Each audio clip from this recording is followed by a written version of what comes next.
안녕하세요. 끝까지 보면 도움이 되는 마줌마TV입니다. 많은 사람들이 이용하고 있는 은행의 금융거래 서비스. 여러분은 어떤 거래를 가장 많이 하시나요?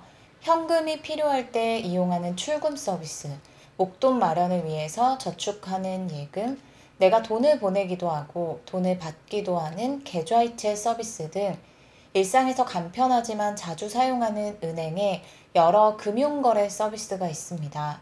이렇게 자주 이용하는 은행이지만 의외로 많은 사람들이 잘 모르고 있는 아주 중요한 제도가 있는데요. 꼭 한 번씩 확인해 보시고 혹시 내가 전혀 모르고 있던 소식이 있진 않은지 체크하시길 바랍니다. 그런 관련 소식이 궁금하신 분들은 오늘 영상도 끝까지 봐주세요. 우리가 사용하고 있는 여러 계좌가 있습니다. 개인마다 거래하는 주거래 은행이 다르고 이용하고 있는 은행 상품이 다를 수 있는데요. 보통 은행 한 곳의 계좌만 보유하고 있기보다는 여러 은행의 계좌를 갖고 있는 경우가 많습니다. 자주 사용하지 않더라도 여러 이유들로 개설하는 경우가 있기 때문인데요. 예전에는 계좌 비밀번호만 노출되지 않으면 큰 위험에 처할 일들이 많지 않았던 것 같습니다. 그런데 요즘은 많이 달라졌죠. 금융범죄도 지능적으로 진화됨에 따라 계좌번호 오픈만으로도 충분히 범죄에 연루될 수 있습니다. 불특정 다수에게 소액의 돈을 입금시키고 보이스피싱에 연루되게 만들어 계좌 지급정지 시킨 후 지급정지 해제를 해줄 테니 돈을 요구하는 등 수법으로 인해 피해를 입는 분들도 계십니다. 그래서 요즘은 본인 계좌가 불특정 다수에게 오픈되는 것도 굉장히 조심하셔야 합니다. 그리고 만들었지만 사용하지 않는 수많은 계좌가 있는데요. 이러한 계좌도 가급적이면 방치하기보다는 관리하는 것이 필요합니다. 보이스피싱 피해금을 받기 위한 대포 통장으로 악용되는 등 나도 모르는 사이에 내 계좌가 누군가에 의해 범죄 수단으로 사용될 수도 있기 때문입니다. 그리고 요즘 계속해서 기승을 부리고 있는 것 중에 하나가 신청하지 않은 카드가 배송된다는 문자나 전화를 수신하고 난 다음 입는 금융범죄 피해인데요. 특히 연령층이 높으신 분들의 경우는 어떻게 대응해야 할지 잘 모르실 수 있고 카드 배송원을 사칭하는 사람이 하는 말을 판단하기 어려우실 수 있습니다. 카드 신청한 적이 없다고 말하면 아무래도 고객님의 개인정보가 도용된 것 같다면서 알려드리는 고객센터로 전화해서 확인해 보시라고 안내합니다. 대수롭지 않게 알려준 전화번호로 전화를 걸 수 있는데요. 이는 진짜 고객센터가 아니라 보이스피싱 조직에게 연결되는 가짜 번호로 절대 전화를 걸어선 안 됩니다. 원격 앱을 설치하게 하고 탈취한 개인정보를 토대로 은행에서 비대면 예금 계좌를 개설하고 수천만 원을 편취하는 사례가 지속적으로 발생하고 있습니다. 정부 카드사든 계속해서 이러한 피해 사실에 대해 알리고 있었지만 여전히 많은 사람들이 지속적인 피해를 입고 있는데요. 최근 이전에는 없던 새로운 제도가 본격적으로 시행되었습니다.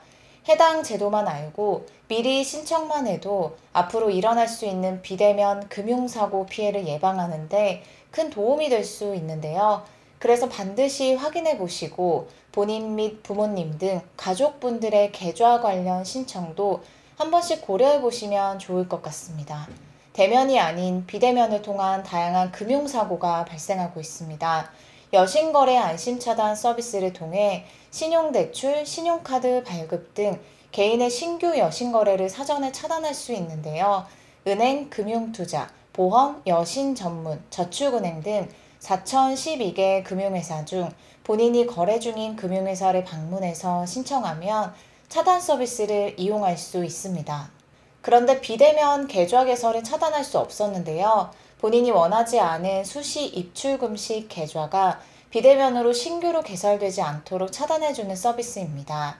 은행, 저축은행, 상호금융, 우정사업본부 등 3,613개사가 참여하고 있고 서비스 신청은 현재 거래 중인 금융회사에 직접 방문하시면 됩니다.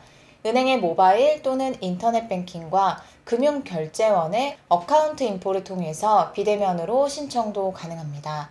다음 소식은 의외로 잘 모르실 수 있는 내용일 수 있을 것 같습니다. 정말 많은 사람들이 이용하고 있는 은행의 금융거래 서비스 중 하나가 계좌이체입니다. 멀리 있는 사람에게 직접 돈을 건넬 수 없을 때 유용하게 사용할 수 있는 거래인데요. 요즘은 가까이 있어도 현금을 줘야 할 때 송금하는 경우들도 많습니다. 이처럼 우리 일상에서 계좌이체 서비스가 없으면 큰 불편함을 겪을 수 있는데요. 이제부터 5만 원 이상 계좌이체하는 분들이라면 다음 내용을 잘 기억하셔야 합니다. 최근 우리나라 예금자 보호법이 달라진다는 소식이 전해졌습니다. 기존의 예금 보호 한도가 5천만 원이었는데 1억 원까지 상향되었다는 소식입니다. 이와 마찬가지로 올해부터 기존 금액 5천만 원에서 1억 원까지 확대된 제도가 있습니다. 금액이 2배 늘어난 것인데요. 바로 은행에 요청했으나 돌려받지 못한 돈을 예금보험공사를 통해 돌려받을 수 있는 제도로 신청한 사람에 한해서만 받을 수 있습니다. 많은 사람들이 이용하는 시중은행, 농협, 수협, 저축은행, 새마을금고, 우체국, 금융투자회사 등 송금 기능이 있는 모든 금융회사가 포함됩니다. 송금을 해야 하는 상황을 살펴보면 그때그때마다 내가 처한 상황이 다릅니다. 어떨 땐 굉장히 여유가 있을 때도 있고 어떨 땐 급한 업무를 처리하면서 틈틈이 송금을 해야 할 때도 있고 졸린 상태나 몸이 많이 피곤할 때 계좌이체를 할 때도 있습니다.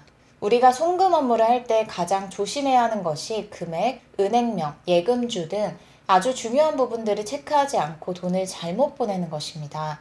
이렇게 돈을 잘못 보냈을 때 먼저 해당 은행에 사실을 알려야 합니다. 그런데 수취인과 연락이 안 되거나 연락이 되었으나 반환을 거부하는 등 상황이 생길 수 있는데요.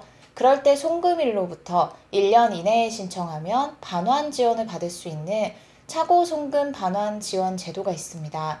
올해부터 반환받을 수 있는 지원 금액 한도가 5만 원 이상에서 1억 원 이하까지 늘어났고 수취인의 자진 반환 요구 기간도 기존 3주에서 2주로 단축되었습니다.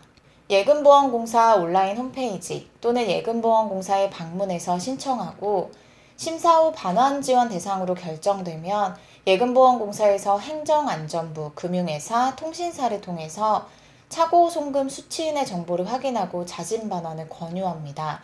만약 불응할 경우에는 법원의 지급 명령을 통해서 회수를 진행하는데요.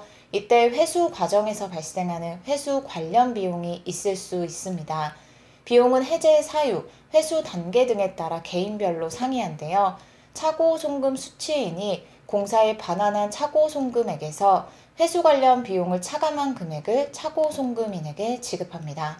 차고 송금하지 않도록 늘 조심하는 게 가장 중요하고 혹시라도 이런 일이 발생하게 되면 예금보험공사에서 시행하고 있는 해당 제도를 기억하시면 좋을 것 같습니다. 오늘도 끝까지 봐주셔서 정말 감사합니다. 구독과 좋아요, 알림 설정 꼭 부탁드립니다. 감사합니다.